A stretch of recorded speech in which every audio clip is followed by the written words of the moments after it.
So I'll just introduce our headline speaker. So we are delighted and privileged to have Dr. Becky Smethurst here. So she's giving our departmental colloquium tomorrow, and she was kind enough to volunteer to give a Wednesday public talk before the departmental academic talk. So Becky is a Royal Astronomical Society Fellow at the University of Oxford, where she works on galaxy evolution.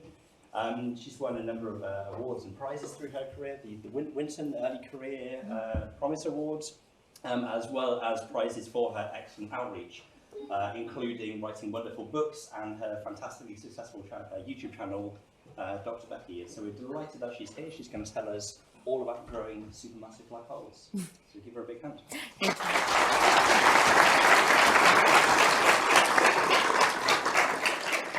Thank you, Matt. And good evening to all of you. I was going to start by thanking you for spending such a clear night inside with me. But that diagonal band of clouds from the northwest seemed like a dig at me, because I am also from the northwest as well. So I felt like, was that my fault? But anyway, thank you for spending your Wednesday evening to talk about my personal favourite topic of supermassive black holes. And in particular today, what I want to do is try and challenge some of the common misconceptions that you might have about black holes and convince you that it is not actually easy to grow a black hole. And that statement often throws people just a little bit, because people seem to have this picture in their head of black holes as just kind of like an endless hoover, right? Just hoovering anything and everything up around it. But that is not what black holes are like at all. I want you to get rid of this idea that black holes are hoovers. I want you to banish little Henry there from your mind. And instead, I want you to think of black holes as a bit more like couch cushions. Your settee in your living room, right? It's unassuming. It's sat there happily. Nothing is being sucked towards it. But if you lose something down the side of there, right, it is gone for good. So let me explain what I mean by that. To understand essentially why black holes are black, we have to understand something called escape velocity. Escape velocity is the reason why, if I or any of us in this room jump, we come back down to, thank you, that was beautifully demonstrated. We come back down to Earth, right? Because I can't jump with enough energy to lift me up at a speed greater than the Earth's escape velocity, which is 11 kilometers a second, or 24,000 miles per hour. The only thing that can are rockets, right? We give them enough energy to either make it to Earth's orbit or to escape Earth entirely and make it to the far edges of the solar system. And the key thing about escape velocity is that the further you get from the Earth's surface, the escape velocity drops, and you don't need as much energy to resist that pull of gravity from Earth anymore, because you're getting further away from it all the time. A black hole is black because its escape velocity is faster than the speed of light, at 299,792 kilometers a second. That's 27,000 times bigger than Earth's escape velocity. It's huge. It is, quite literally, the fastest speed there is. Nothing can travel faster than the speed of light. That's what Einstein's theory of special relativity tells us. So nothing can escape a black hole, at least only when it gets too close to it. Like I said with Earth, the further away you are, the escape velocity drops, and it's the same for black holes. It's only when you get too close can you not escape. I'm going to have to get rid of this awesome video now. I'm so sorry, because it is just mesmerizing. This is why I always choose a window seat on an airplane, because you never know, there might be a rocket launch out the window. So to understand this idea of getting too close to a black hole, we need to understand how a black hole is formed. And I think this is our common sort of first misconception, right? Black holes are not holes. The name kind of lies to you, right? People picture sort of this like nothingness or a hole in space that you just fall into like a well and get stuck down. But I think a better name for a black hole would be dark star, because black holes are formed from stars, specifically dead ones. Now, technically, I could have a black hole of any mass, right? Any weight, size, whatever you want to call it. I could take my phone right now and squish it down so that all the space between all the atoms disappears, and keep squishing it and squishing it and squishing it until it became so dense and compact that it was compressed into a tiny little speck. It would eventually, at a certain point, have a pull of gravity so strong that not even light can escape. And we call that point the event horizon. Now, it's not a point, it's a sphere, right? Because you started with something that was three-dimensional and you squished it down, and you've ended up with something that's still squished down into a very, very small point, and then it gets this sphere around it at that, and that's the mark where it says, right, you'd have to be traveling faster than the speed of light to escape this thing that you've squashed down. It's like a surface, like the Earth's surface. And it's that surface that you'd have to be going the escape velocity, the speed of light, to escape it. So yeah, okay, behind me, I'm showing it in 2 dimensions, but we have to remember this is 3 dimensions, right? Now, if you're thinking, Becky, that sounds like a terrible idea, do not take your phone and squish it down into a black hole. We'd all be sucked in with it if you did that. No, we wouldn't, because black holes aren't hoovers, right? So none of you would be getting hoovered up by my iPhone black hole. Because it'd be also the same mass as my iPhone is now. It'd be the same, amount of stuff there. So the amount of gravitational pull I feel between me and my phone now would be the same if it was a black hole. I'm not getting sucked towards the phone now. Oh, there's the alarm gone off. It was quite ominous in the background. It was making me feel like I had to really speak quickly. And we can actually work out, okay, if I did this to my phone, I squished it down into a black hole, what would be the size of the black hole I'd get? So the size of this event horizon, this sphere where inside everything would be trapped, because you'd have to be traveling faster than the speed of light. And you can actually work it out. I remember when I was sat at university in a lecture theatre just like this, and we were sort of learning about black holes, and the lecturer put up the equation that was like, here's the equation to work out, how big a black hole would be if you had this certain amount of mass. And I was like, great, let me work out how big of a black hole I would be based on how much I weigh.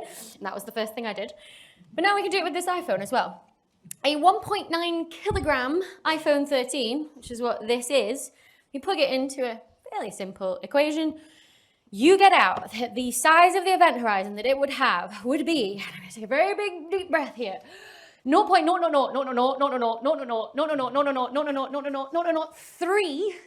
meters. That is 27 zeros, ladies and gentlemen. It's tiny. It is a quintillionth of the size of an atom. Only at that point would light not be able to escape the black hole of my iPhone. And you can work out, right, a human legging it at, let's make it a nice round number of 20 miles an hour and assume we're all Usain Bolt. You would be able to escape it at a distance of 0.3 picometers away, which is, 0.3 trillionths of a meter away. So we'd all be fine. So if I could, I'd gladly take my phone and I'd squish it down into a black hole, because we'd all be fine. I mean, I don't think I can. My noodle arms definitely aren't strong enough to do that, unfortunately. There's only actually one process that we know of, that we've got observational evidence that we've seen in the universe that it can actually make a black hole, and that is a supernova. So a star's life is a constant fight, right? You've got gravity crushing down on it all the time, and then you've got these nuclear reactions in the middle where the star's taking hydrogen and fusing it together to make helium, and that gives out energy that then pushes outwards on gravity, crushing inwards. But it's a constant fight. So as soon as the star in the center, in its core, where it's hot enough and dense enough for those reactions to take place, as soon as all that fuel runs out, you lose the thing in the middle that's resisting gravity. And so gravity starts to win. The star shrinks in on itself before going supernova. So all the outer layers rebound off the dense core and get thrown outwards. We call these beautiful nebulae that we see. The very core of the star is what then starts to collapse.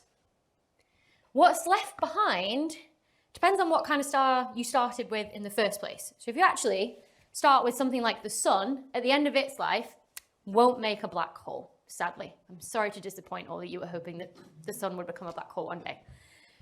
It will actually give us what's known as a white dwarf. What's happened there is that gravity has taken all of that helium that's been left behind in the core after all the fuel, the hydrogens ran out to fuse it together to make all that helium, crushed all of the space of those atoms out, and you've just been left with the particles that make up the atoms. So protons and electrons, just all buzzing around each other. And that buzzing around is essentially now what resists the crush of gravity down. You don't want to you can't force those protons and electrons together until you've got more gravity crushing down. So, okay, what if we added more mass to that white dwarf? Or if we started with a bigger star than the sun in the first place? Then gravity would have enough strength to literally force those electrons to merge together with protons to become another type of particle called neutrons. And then all of a sudden, the thing that you've got resisting the crush of gravity down is just neutrons arrayed as tightly as they can go, like some big neutron crystal. What if you start with an even bigger star than that? What happens to the core of the star then? Well, we don't know. Because you crush that material so much that you form an event horizon, this sphere of unknowingness around it where you've no longer got any light coming from it. If there's no light, there's no information that we can get about whatever's in there. It could be some weird form of matter that we've never seen before. There is this sort of next stage of like what's happening to the particles in these atoms. Some exotic, weird stuff that we've never seen.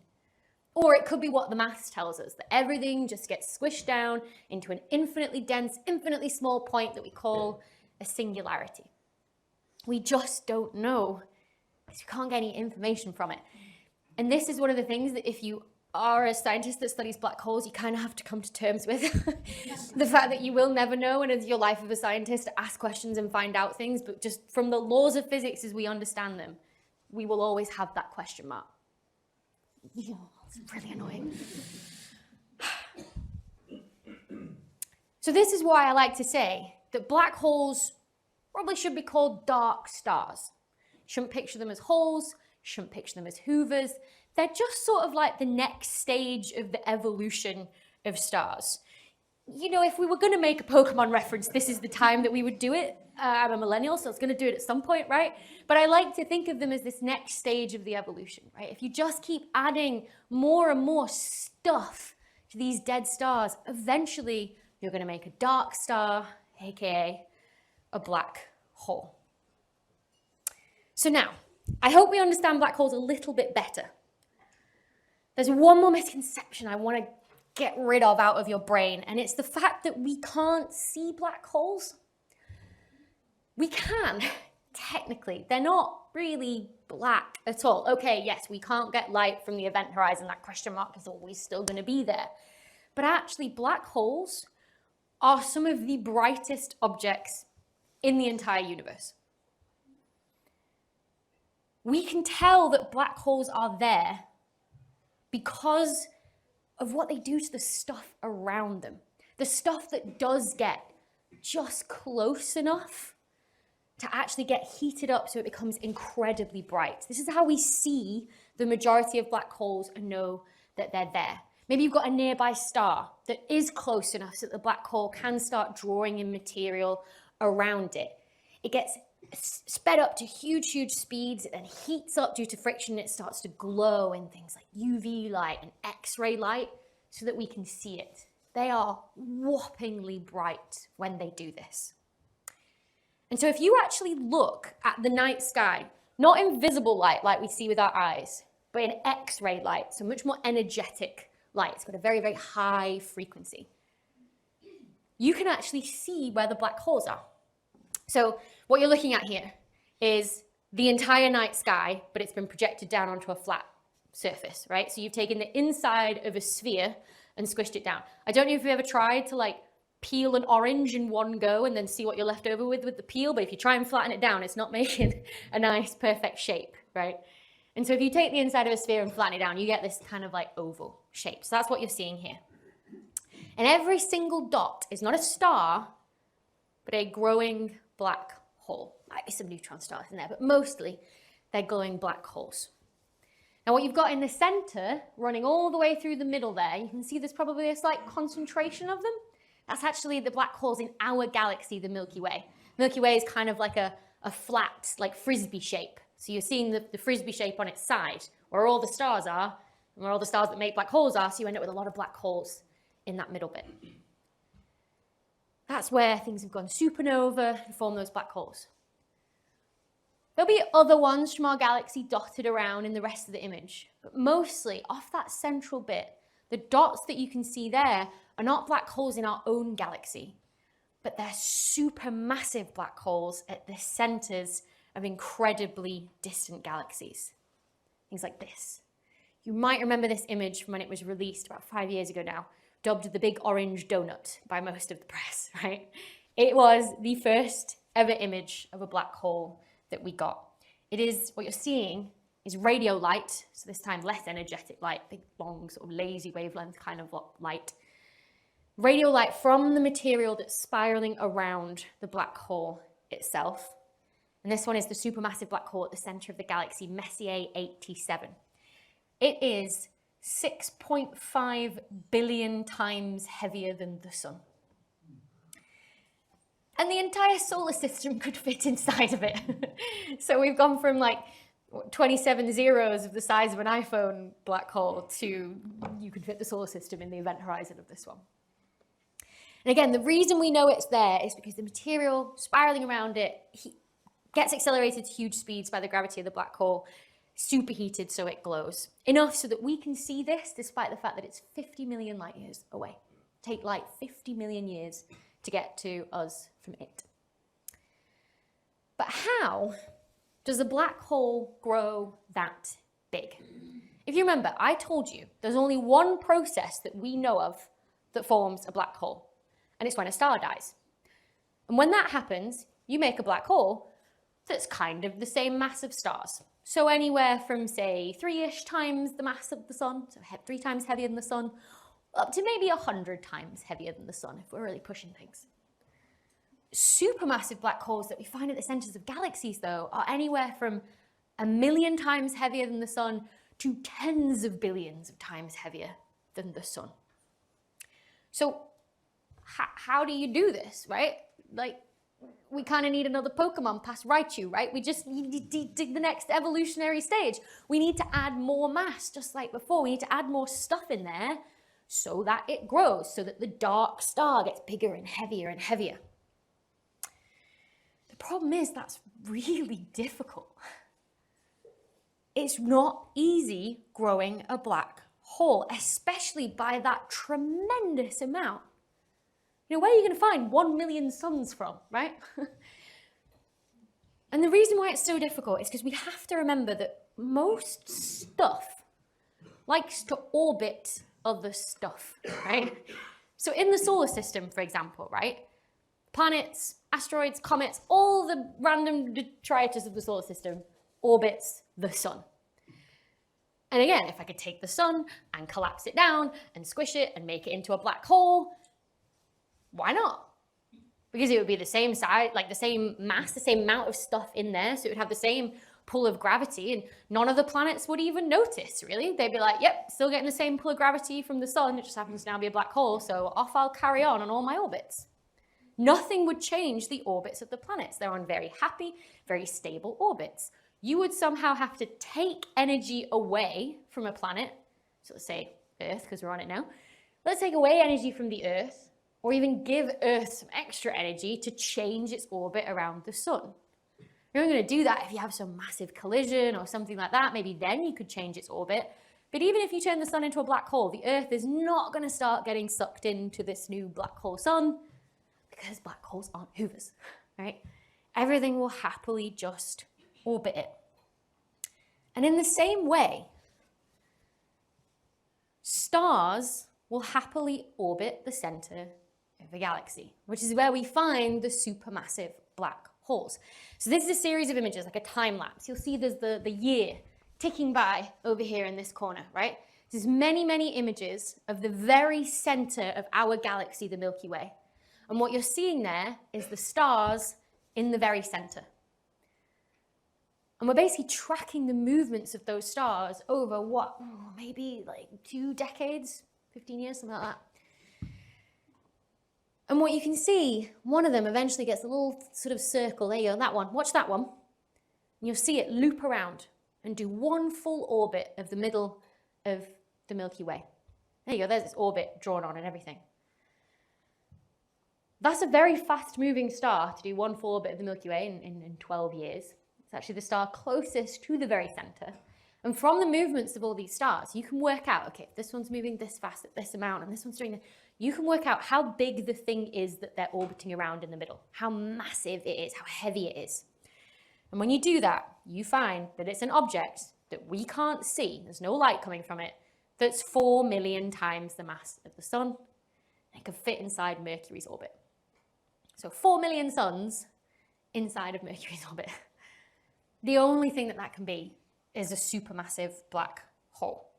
And that work actually won Andrea Ghez the Nobel Prize a few years ago, if any of you remember that announcement as well, measuring that mass. So all the stars in our galaxy that are orbiting around the supermassive black hole in the center, including the sun, because we're out there on a spiral arm somewhere. This is not the Milky Way, by the way, because we're in it. So we can't go out of it and take a picture. This is another galaxy that sort of looks like the Milky Way, what we think the Milky Way looks like. But all of us, hundreds of billions of stars, happily orbiting the black hole in the middle, not getting hoovered in at all. Okay, so you're not going to get your mass that's going to grow your black hole from stars. Fine. But can you see when you look at this image that there's also sort of all the fuzzy sort of stuff in between the stars as well that's sort of glowing ever so slightly? That's gas in a galaxy, hydrogen gas, that you could make more stars from as well. But also, there's a huge amount there. You could use that to grow your black hole. The problem is, gas is also just happily orbiting the very center of the galaxy. It's going to stay there unless somehow you take energy away from that gas, or you give the gas a boost of energy. Then you can maybe change the orbits of that gas. And then maybe, just maybe, you might be able to send some tumbling towards the center of your galaxy so it can actually get hoovered or eaten by the black hole and grow the black hole in mass. Okay, how do we do that then? How do you somehow take gas that's on a nice happy orbit and somehow take energy away from it so that it can grow the black hole? What processes could possibly do that? What about a merger of 2 galaxies that creates a whole load of chaos? So this is actually the fate of the Milky Way in a few billion years, no reason to panic, with its nearest neighbor, Andromeda. You can see Andromeda in the night sky as well from the northern hemisphere, so hopefully maybe one night when it isn't cloudy, when a talk finishes, we'll try and go see that.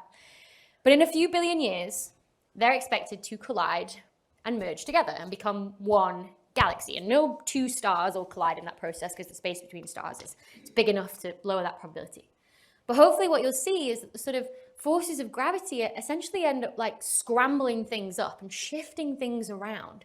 So that actually a lot of, not just the gas, but also the stars get sent to the center. You have this big blob now. You've got rid of all those beautiful spiral arms in the Milky Way, and you've ended up with one big blob that's known as an elliptical galaxy. Blob is not exactly a scientific term, but I like it.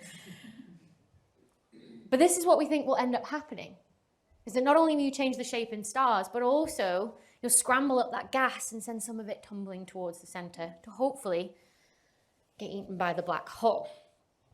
That's actually what happens if you merge together 2 galaxies that maybe have around about the same mass. If instead you merge the Milky Way with that little thing up there, you see it in the top right? That's the Triangulum galaxy that's showing in this simulation. If you dropped that into the Milky Way, it'd be more like sort of dropping a stone into a pond, right? You get all the ripples outwards that would definitely shake things up, but it wouldn't be as drastic of a change as this. What you'd end up doing is the Milky Way would maybe keep its nice spiral arm structure on the edges, but in the middle, you'd probably form one of these things, like a mini blob, right? You can picture it kind of like 2 fried eggs back to back, right? You've got the nice white bit is your spiral arms on the edge, and then you've got like a big blob of stars and gas in the middle that we call the bulge. And we see this sort of merger of galaxies happening wherever we look in the universe, right? We can't actually watch it playing out because the whole process takes billions of years, but We can look in one direction and see galaxies that are in one stage of a merger getting closer, and we look in another direction, oh, there's some more galaxies that are a lot closer together, still in this whole merger stage, and oh, look, there's some that look like they've just merged. And so from simulations and our observations of the universe, we piece together like what's going on in terms of like mergers and what effects they have of changing the shape of galaxies to give you this big blob of stars in the middle instead of a nice spiral shape. Maybe even growing the supermassive black hole. Because, ladies and gentlemen, are you ready for the first graph of the talk? This is where this idea comes from. All right, on the x-axis here, we have the mass of the egg yolk, right, in our fried egg of a galaxy. We have the mass of the blob of stars you form in the middle, right, of a galaxy, the bulge. And on the y-axis, you have the mass of the supermassive black hole that you find in the center. And hopefully, oh, hang on, I should also explain, this is what's called log units. So basically, the little number next to the 10 means how many zeros do you have after the 1? So 10 to the power of 9 means 1 billion, 1 with 9 zeros, and 10 to the 12, 1 with 12 zeros, 1 trillion, times the mass of the sun. That's what that means. And hopefully what you can see is that when you make this graph and you put down all the galaxies, you have a nice correlation between the two, right?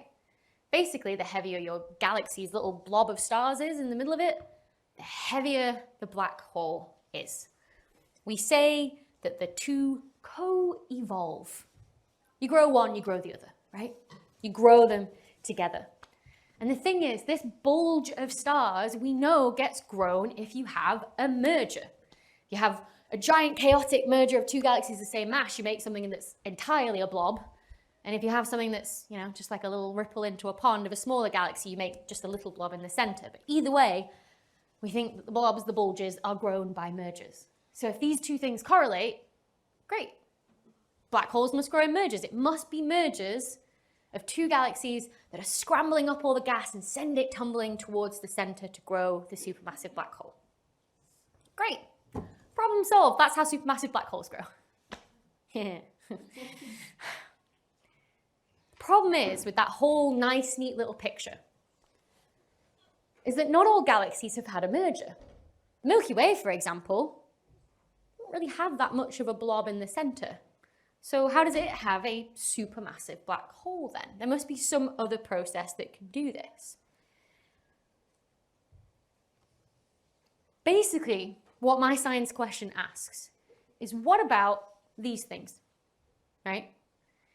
Here's the ones I was just talking about. This is Andromeda, right? It's a very, very good description, very good example of two fried eggs back to back stuck together, right? You can very clearly see the outside, the spiral arms, the egg white, and that big blob of stars in the center, which we call the bulge, which is the egg yolk.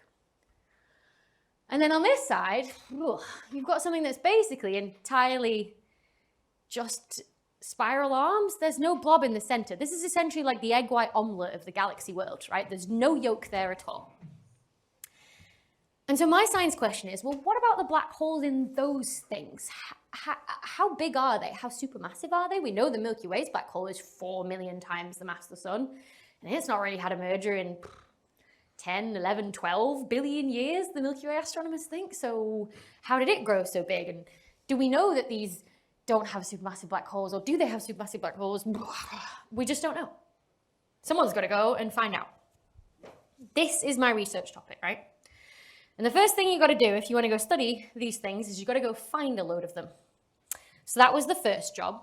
And specifically, you don't just want any nice, beautiful spiral galaxy that's been left alone and has never had a merger. You want things with a growing supermassive black hole. So ones that are taking in material, letting it, get superheated so that it glows, so that we can see it, so that we know that it's there. And we actually have a hope of figuring out how big is the black hole. We'll get to that. Now, what we did was start with a sample of galaxies, a big survey that had been done of the night sky to be like, yep, there's a galaxy there, there's a galaxy there, there's a galaxy there. We started with those, which is about 1 million of them, and we said, let's find all the things that don't have blobs of stars in the center, they don't have the bulges, and they have a growing supermassive black hole, and let's make a sample of them. And from 1 million, we found these 100. It's actually 101, but it fell off and it didn't look as neat on the slide if I included the 101. We found these galaxies. So they're incredibly rare that you find a galaxy that has both a growing supermassive black hole and also has never had a merger. Now, you might be looking at these things and go, but Becky, there are giant, big, bright blobs in the center of these things. What are you talking about? But can you see how the bright spots in the center often have a slightly different color? They're sort of purplish, right? As opposed to the bluey or the yellowy starlight around them. What you're seeing there is the light from that glowing material around the supermassive black hole. It's pushing into that purple region because it's like UV light that you're seeing. It's very energetic. So that's kind of how you know that the black hole is there in the first place. And okay, you could be hiding a bulge, a blob of stars underneath that. But for the most part, we're pretty sure these are spiral galaxies that have not had a merger, at least from these images that are taken from the ground that are a little bit fuzzy, fine. But let's just go and check, shall we? Let's go check with, say, the Hubble Space Telescope that can get us, big, beautiful images like this and show us, yeah, this is a galaxy that does not have a big bulge of stars in the middle. You've just got that bright point of light in the center that comes from the supermassive black hole, but otherwise never had a merger. Great. So now you've got 100 things that you think they've never had a merger. Now I want to know how big the black hole is in the middle, right? How do you work that out? Because what we want to do is put them on that graph, right? That first graph that we saw before, and check where do they lie? Do they lie way off down the corner and on the correlation still, but yeah, they're super tiny, or do they break that correlation somehow? So to do that, some poor soul has to go to the telescopes in far-flung places in the world. In this case, it was La Palma in the Canary Islands. And I was so sad to have to make this trip, but somebody has got to do it. So this was the start of my work day at sunset, because if you're an astronomer, you work nights, right? If you're using telescopes. And you can see the sun setting behind me. We're high up a mountain to get up above sort of, water vapor that's in the air that's going to ruin your observations and make everything a bit fuzzy. Twinkle, twinkle, little star is literally an astronomer's worst nightmare. You don't want anything twinkling. You want it nice and steady and stable. But you can also see there's clouds in the background behind me. I'm above the clouds. That's very helpful as an astronomer as well, as we've learnt this evening. But also you can see telescopes behind me that are opening up for the night, right? So you have this big, beautiful dome structure, this sort of heart, hemisphere kind of thing that houses the telescopes. And you see the one up here on the left-hand side is sort of opened, this sort of little slit basically, so that the telescope can poke out, and then wherever you want to point the telescope, you rotate the whole dome with it. Or you can do what the Liverpool telescope decides to do, which is kind of like a Pac-Man style of opening, which I also quite like. Some great pictures of the moon lining up with that perfectly. It really does look like Pac-Man.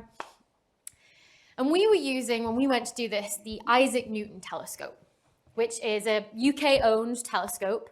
The telescope inside that big dome is 2.5 meters across. So what do you reckon this is? Maybe 1.5 meters, so you get another meter again off the side of it. That's the size of your telescope that's inside there collecting the light. And just to give you a sense of scale, the building that it's sat on is a 4-story building.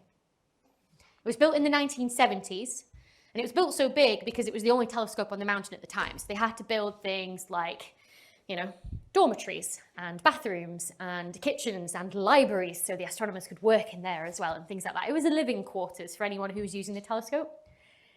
Since then, there's been a lot more telescopes built on the site. They've actually built a centralized, almost little hotel kind of situation to put all the astronomers up. You get your dinner cooked for you. It's great. Actually, the best thing is breakfast when you've finished a night of observing, but they cook all that for you and it's wonderful.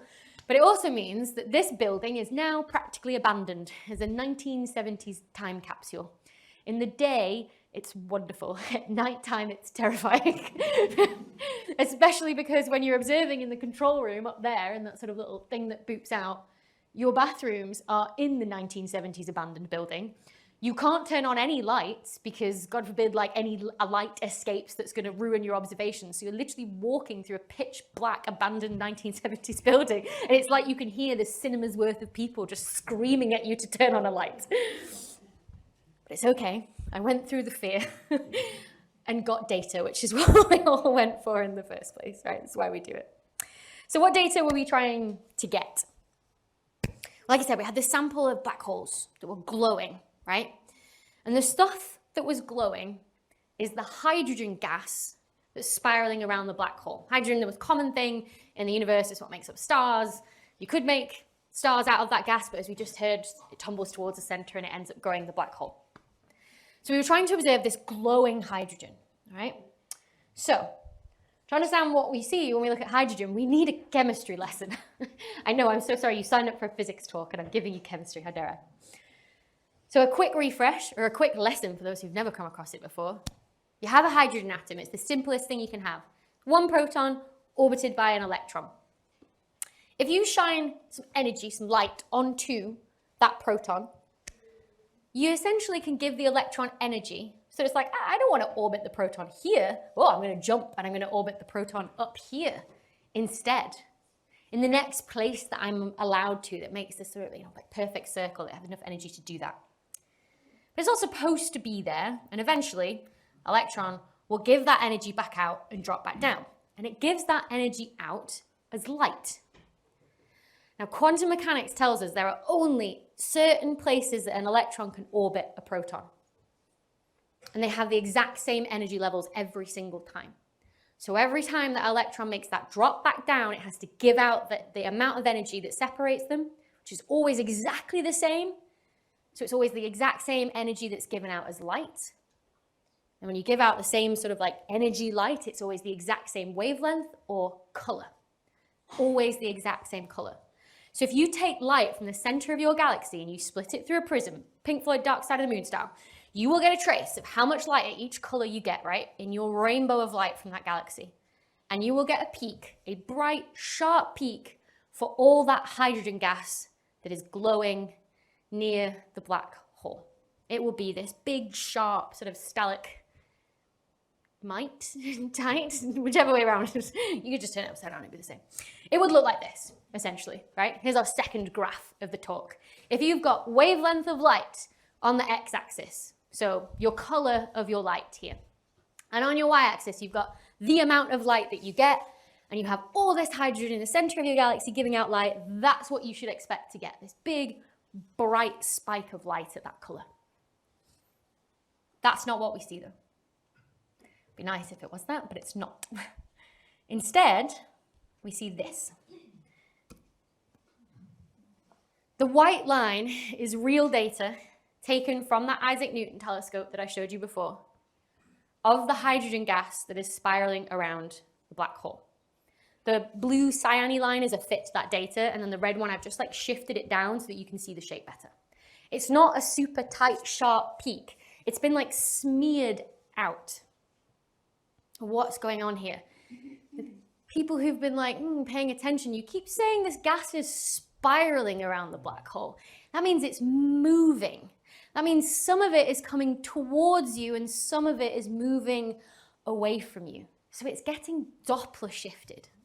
You're familiar with this idea of Doppler shift, right? When you hear like an ambulance siren, or if you're stood on a motorway bridge and you've got cars coming towards you and then away from you, the sound that you hear when they do that changes. So say it's an ambulance coming towards you and it's giving off that siren noise and wee, wee, yeah, you guys can do it. As it comes towards you, it gives off that sound wave, but as the ambulance moves, it squishes the sound wave, right? And if you squish a sound wave, you get a higher pitch. Then as the ambulance moves away from you, you stretch out the sound wave as it comes towards you and it gets stretched down to a lower pitch. And that's what you hear, right? It kind of goes like, woo, yeah? Same thing can happen to light. Sound wave, light wave, both waves, same thing can happen. And so as the gas comes towards you and emits that nice big bright spike of light, it gets squashed, goes to a bluer, shorter wavelength. It gets smeared out over this side. And as it moves away from you, as it spirals around the black hole, it gets stretched out to a longer, redder color of light, and it gets smeared out to this side. And the really cool thing about this is that because we can see this smearing, we can measure how much the light is shifted by, therefore know how fast it's moving, and work out how big the thing is that it's moving around. If you can measure how wide that thing is, you can measure the mass of a supermassive black hole.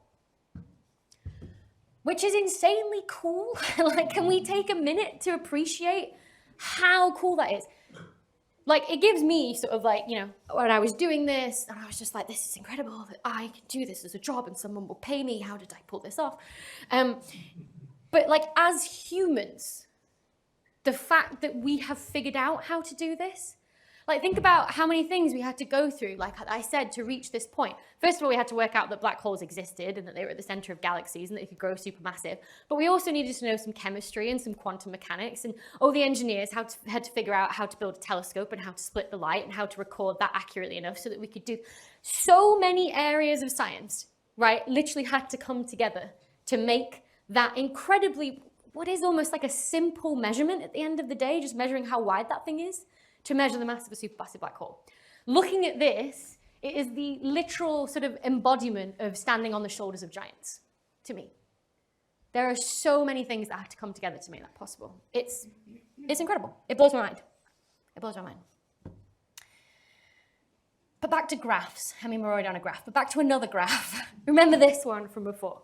This is the thing that motivated the whole research, right? We said that this meant that mergers grew supermassive black holes because you have a correlation between the amount of bulgy, blobby thing in the center that's grown by mergers and the black hole.